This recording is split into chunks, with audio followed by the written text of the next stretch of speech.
नमस्कार, मैं कमलेश कबीर आपका एक बार फिर स्वागत करता हूं इस नए एपिसोड में। आज के इस एपिसोड में हम भारत के संविधान के अनुच्छेद 19 के पार्ट 1 की या हम कहें कि क्लॉज 1 की बात करने वाले हैं, जिसमें अभिव्यक्ति की स्वतंत्रता और उसका पूर्ण रूप से अगर हम कहें कि उल्लेख किया गया है कि कोई भी भारत का नागरिक अभिव्यक्ति की स्वतंत्रता की वो आजादी रखता है और वो अपने विचार, चाहे वो मौखिक रूप से, किसी कार्टून के रूप से, चित्र के रूप से या किसी भी तरीके से वो अपने आप को एक्सप्रेस कर सकता है। लेकिन इस अभिव्यक्ति की स्वतंत्रता का सबसे पहले अगर हम देखें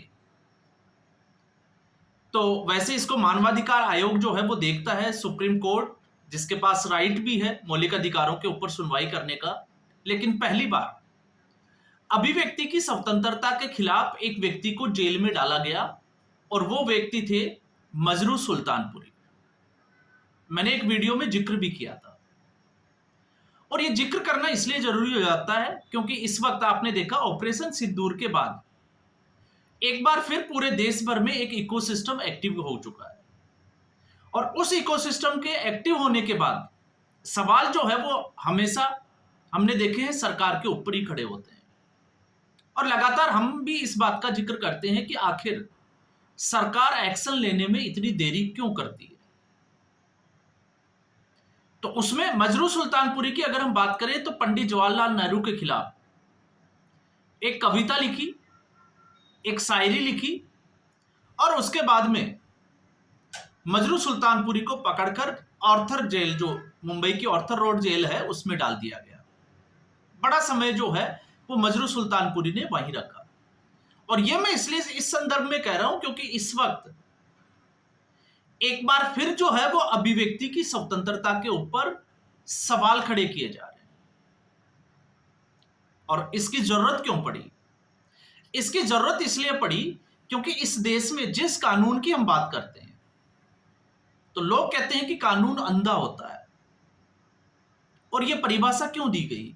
यह परिभाषा इसलिए दी गई कि जो कानून का रखवाला है, जो जज बनकर बैठे हैं, उनके आंखों पर पट्टी है, वो किसी व्यक्ति विशेष को पहचान नहीं करके, जब हम व्यक्ति विशेष की बात करते हैं तो उसमें आता है रंगभेद कि वो कौन से रंग का है, कौन सी जाति का है, कौन सी भाषा से वो ताल्लुक रखता है।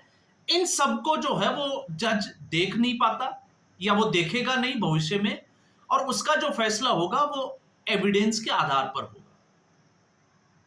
लेकिन इस वक्त अगर हम बात करें आजादी के लगभग 70-75 साल के बाद में, तो लगता है कि अब कानून जो है वो अंधा नहीं रहा, उसको एक आंख से दिखाई देने लगा है और ये कानून काना हो गया है। काने का मतलब आप समझते ही होंगे, जिसको एक आंख से दिखाई देता हो और एक आंख से दिखाई नहीं देता हो।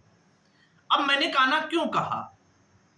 तो मैंने काना इसलिए कहा क्योंकि इस कानून के रखवालों को सिर्फ एक ही समुदाय विशेष के लोगों की गलती नजर आती है, बाकी दूसरे समुदाय विशेष के लोगों की गलती नजर नहीं आती है। अब मैं इसको विस्तार से अगर आपको बात करूं तो मुद्दा आपसे छुपा हुआ नहीं है, पिछले कई दिनों से जो है वो सुर्खियों में है। शर्मिष्ठा पैनोली, गुड़गांव की रहने वाली एक 22 साल की लड़की,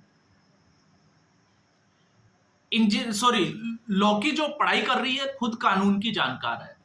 उसने एक वीडियो बनाया और वीडियो क्या था उसके अगर हम संदर्भ में जाते हैं तो पहलगाम की घटना के बाद में इस पूरे देश में एक आक्रोश, एक गुस्से का भाव जो है वो उस वक्त पैदा हुआ और उस वक्त शर्मिष्ठा पैनोली ने जो है वो एक वीडियो बनाया और वीडियो जो है वो जिसका हम कहें कि एक हद पार कर चुका था और वो मोहम्मद पैगंबर तक पहुंच चुका था। शर्मिष्ठा को एहसास हुआ। अब वो कैसे एहसास हुआ हम उसमें नहीं जाना चाहते। किसी ने समझाया होगा, कमेंट बॉक्स में कमेंट्स देखे होंगे, किसी ने धमकी दी होगी या जो भी हुआ होगा, लेकिन उसको एहसास हुआ, उसने माफी मांगी और वीडियो को डिलीट किया। अब यहां पर एक बात जो हमें समझने की है कि आज के दौर में जितने भी जो सोशल मीडिया पे लोग काम करते हैं उन लोगों के लिए ये एक सबक है कि आप जो है वो एक हद लिमिट के बाद जो है वो उसको क्रॉस नहीं करें। और जब बात धर्म की आती है, अगर आप किसी दूसरे के धर्म को गाली देते हो तो आप जो है वो ये ना सोचे कि आपके धर्म को गाली देने वाला कोई नहीं होगा, क्योंकि इस प्रकृति का नियम है क्रिया की प्रतिक्रिया। इसलिए किसी भी धर्म के बारे में जब भी बात करें तो सोच समझ कर करें। अगर आप किसी के बारे में बोलेंगे तो आपको जो है वो दो गाली अपने धर्म के बारे में भी सुननी पड़ेगी, और ये सच्चाई है, फिर चाहे वो किसी भी धर्म से ताल्लुक रखता हो। लेकिन जब हम बात करते हैं अभिव्यक्ति की स्वतंत्रता की, तो मुझे लगता है कि सरकार को एक कठोर कानून जो है वो बना देना चाहिए कि कोई भी व्यक्ति जो ये बात करता है, अभिव्यक्ति की स्वतंत्रता की बात करता है, उसको ये छूट कतई न दी जाए कि वो किसी दूसरे धर्म के बारे में कोई टिप्पणी करे। और अगर ऐसा करता है तो उसको कठोरतम जो है वो सजा का प्रावधान होना चाहिए। और क्यों होना चाहिए? क्योंकि इससे वैमनस्य बढ़ता है, इससे समाज में जो है वो दूरियां बढ़ती है और एक टकराव की स्थिति पैदा होती है। अब ये, और दूसरा, जब हम सबक की बात करते हैं, जो सोशल मीडिया पे काम करते हैं, तो उन लोगों के लिए सबक ये सीखना चाहिए कि ये दौर, इस वक्त राजनीति जो है वो अपने निम्नतम स्तर पर जो है वो आ चुकी है। और ये कब आई है? 2014 के बाद में जो लोग किसी समुदाय विशेष को खुश करके अपना वोट बैंक बना के चल रहे थे, उसके ऊपर एक राजनीति में अगर आप देखोगे तो ये बदलाव इसलिए आया है क्योंकि 2014 से पहले हिंदू बटा हुआ नजर आता था, और 1990 से पहले तो ये स्थिति जो है वो बिल्कुल उलट थी, क्योंकि अल्पसंख्यकों के बहाने मुस्लिमों को जो है वो बहुत सारी छूट दी गई। इस देश को सेकुलरिज्म का पाठ पढ़ाया गया, धर्मनिरपेक्षता का, और उस धर्मनिरपेक्षता के पाठ में जो जिसको कहें कि मेजोरिटी वाली जो कम्युनिटी थी उसको नजरअंदाज किया गया, उसकी सहनशीलता का फायदा उठाया गया। और ये वही समुदाय, हिंदू समुदाय, इस नजर से कि कोई एक राजनीतिक दल आएगा जो उनकी पैरवी करेगा। और आपने देखा होगा राम मंदिर, पूरा एक जो है वो अभियान चला, और उसके बाद में भारतीय जनता पार्टी किस तरीके से ऊपर उठकर आई। लेकिन 2014 के बाद से इस देश में, चाहे वो विकास की बात करें या फिर राष्ट्रवाद की बात करें, एक अलग लेवल की लहर चली, और जो धर्मनिरपेक्षता या हम कहें कि तुष्टीकरण की जो राजनीति करते थे, उन लोगों के ऊपर एक गहरी चोट लगी। और गहरी चोट क्यों लगी? क्योंकि मुस्लिम तुष्टीकरण के चक्कर में वो ये गलती कर बैठे कि हिंदू जो है वो कभी एक हो जाएगा। लेकिन हिंदू एकजुट होने लगा, जागरूक होने लगा, और इसी वजह से सारे राजनीतिक दल जो है वो इस वक्त बौखलाए हुए हैं।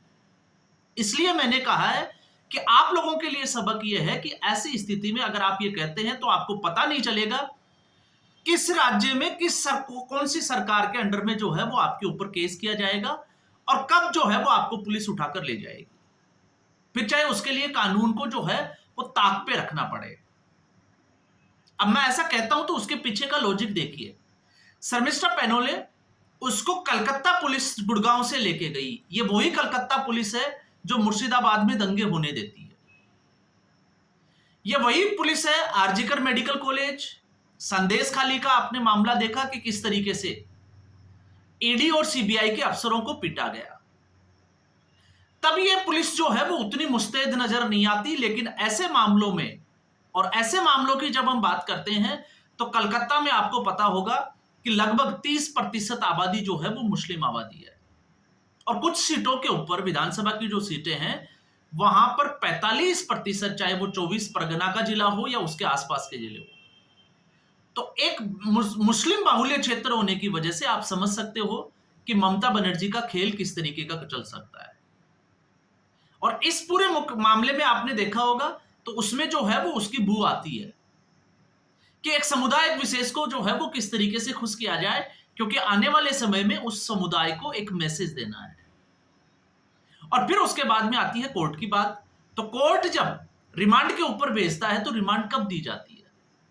रिमांड दी जाती है जब कोई व्यक्ति ऐसे किसी मामले में पुलिस की जो है वो सहायता नहीं करता या कोऑपरेट सहयोग नहीं करता है। लेकिन जिस लड़की ने अपनी माफी मांगी और वीडियो को डिलीट कर दिया, तो उसमें रिमांड जैसी व्यवस्था तो जो है वो बचती ही नहीं है। और अरविंद केजरीवाल के मामले में आपने सुना ही होगा कि जेल जो है वो अपवाद है और बेल जो है वो नियम है। तो यहां पर बेल को जो है वो ताक पे रखा गया। हालांकि कल जो है वो जमानत मिल गई, लेकिन वो जमानत क्यों मिली? वो जमानत इसलिए मिली क्योंकि इस शर्मिष्ठा पैनोले के केस में एक चीज जो नजर आई, वो नजर ये आई कि हिंदू संगठन जो है वो इस बार मुस्तैद थे। उन्होंने जागरूकता दिखाई, उन्होंने इस गिरफ्तारी का पूरे देश भर में जो है वो विरोध किया, और उसके बाद शायद जो है वो ऊपर के कुछ लोग जो बैठे थे उनको समझ में आया होगा कि वो गलत हाथों में, या हम कहें कि गलत हाथों में वो खेल खेल रहे हैं। और जब मैं ये कहता हूं कि आखिर इस विचारधारा के पीछे का कारण क्या है, तो इस विचारधारा के पीछे का कारण है इस इकोसिस्टम ने उन इंस्टीट्यूशंस को, शिक्षण संस्थानों को अपने कब्जे में ले रखा है जहां से ये नस्लें तैयार होती है। इसीलिए आपने देखा होगा जब भी इस इकोसिस्टम के कोई पार्ट या कोई राजनीतिक दल विदेशी दौरों पे जाते हैं, तो वो हमेशा पढ़ने वाले छात्रों से रूबरू होते हैं। और इसमें बड़ा एक एग्जाम्पल है जेएनयू का एग्जाम्पल। वहां पे लेफ्टिस्ट विचारधारा के जो है वो इस तरीके से पौध तैयार की जाती है कि वहां से अगर कोई पढ़कर आगे किसी बड़े पदों के ऊपर जाते हैं, वही लोग बैठते हैं, तो आप सोच सकते हैं कि उनकी विचारधारा कैसी होगी। और ऐसा मैं क्यों कह रहा हूं? ऐसा मैं इसलिए कह रहा हूं कि जिन जजों ने शर्मिष्ठा पैनोले को रिमांड के ऊपर भेजा, इसकी जो कंप्लेन करने वाला था वजाहत खान, कभी उसकी हिस्ट्री देखने की कोशिश ही नहीं की, उसको नजरअंदाज किया गया। क्यों नजरअंदाज किया गया? उसने कितनी ही बार जो है वो हिंदू धर्म के देवताओं को गाली देने की कोशिश की, और उसके कंप्लेंट में शर्मिष्ठा पैनोले को जो है वो गिरफ्तार कर लिया गया, लेकिन कलकत्ता पुलिस उस वजाहत खान से जो है वो दूर रही। तो आप समझ सकते हैं क्या मजबूरी होगी। और जब हम इसकी बात करते हैं तो एक और केस ऑपरेशन सिंदूर के बाद, और वो केस था खदीजा शेख, इंजीनियरिंग की, बॉम्बे इंजीनियरिंग कॉलेज की इंजीनियरिंग की छात्र, जिसने एक पोस्ट रिट्वीट किया था। और रिट्वीट क्या किया था? जिसमें पाकिस्तान जिंदाबाद के नारे थे और ऑपरेशन सिंदूर को लेकर अनर्गल बातें की गई थी। जब मुंबई पुलिस ने उसको अरेस्ट किया, कॉलेज से उसको निकाल दिया गया। अदालत में जब पेश किया गया तो अदालत ने जो है वो उसको जमानत दे दी। क्यों जमानत दे दी? आप सोच के देखिए। जब हम इस सवाल का जवाब ढूंढते हैं तब आपको समझ में आएगा कि इस देश में कानून व्यवस्था का खेल जो है वो बड़े ही निराले ढंग से खेला जाता है। तो उसमें जो है वो अदालतों को खादीजा शेख जैसे मामलों में, या अभी आपने देखा होगा एक यूनिवर्सिटी के प्रोफेसर जो हरियाणा में पढ़ती है, आपको पता होगा, जिसने ऑपरेशन सिंदूर के बाद उस प्रोफेसर ने एक पोस्ट किया था और उसके बाद अरेस्ट कर लिया गया था। तो पूरा इकोसिस्टम जो है वो गड़बड़ा गया था।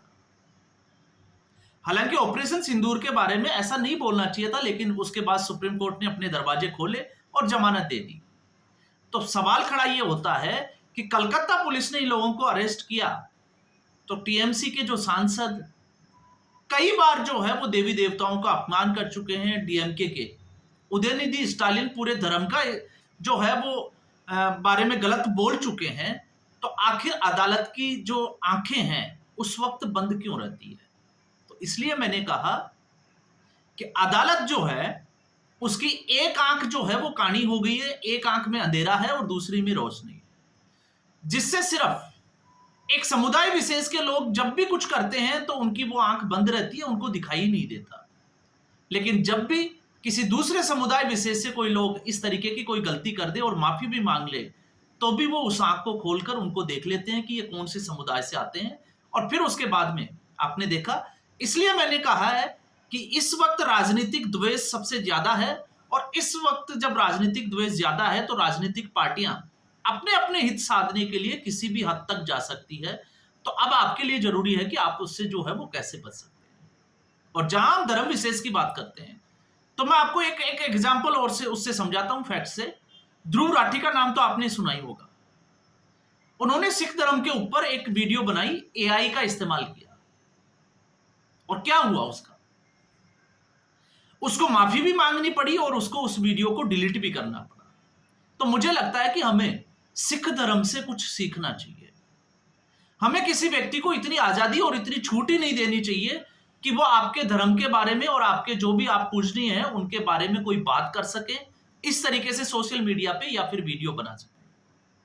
और ध्रुव राठी के लिए भी अगर हम देखें तो उसने भी देवी देवताओं को अपमान किया है, लेकिन उन वीडियो को उसने डिलीट नहीं किया। तो आखिर ऐसा क्या था कि सिख धर्म के लोगों ने विरोध किया और ध्रुव राठी ने तुरंत उस वीडियो को डिलीट कर दिया? आपको समझ में आ जाएगा, क्योंकि सिख धर्म जो है वो इस तरीके की हरकत को किसी भी लेवल पे जाकर बर्दाश्त नहीं करता है। तो मुझे लगता है कि हमें भी जो है, क्योंकि आपका धर्म या हमारा धर्म हमारे लिए जो है वो निष्ठा का विषय होता है, इसलिए दूसरों के धर्म के बारे में भी जो है वो टिप्पणी करने से बचना चाहिए और ऐसे लोगों को सजा जरूर दिलवानी चाहिए जो आपके धर्म या हमारे धर्म के बारे में टिप्पणी करें। तो आज के एपिसोड में फिलहाल इतना ही। उम्मीद करूंगा वीडियो एपिसोड आपको पसंद आया होगा। वीडियो को लाइक करें, शेयर करें, चैनल जरूर सब्सक्राइब करें। धन्यवाद।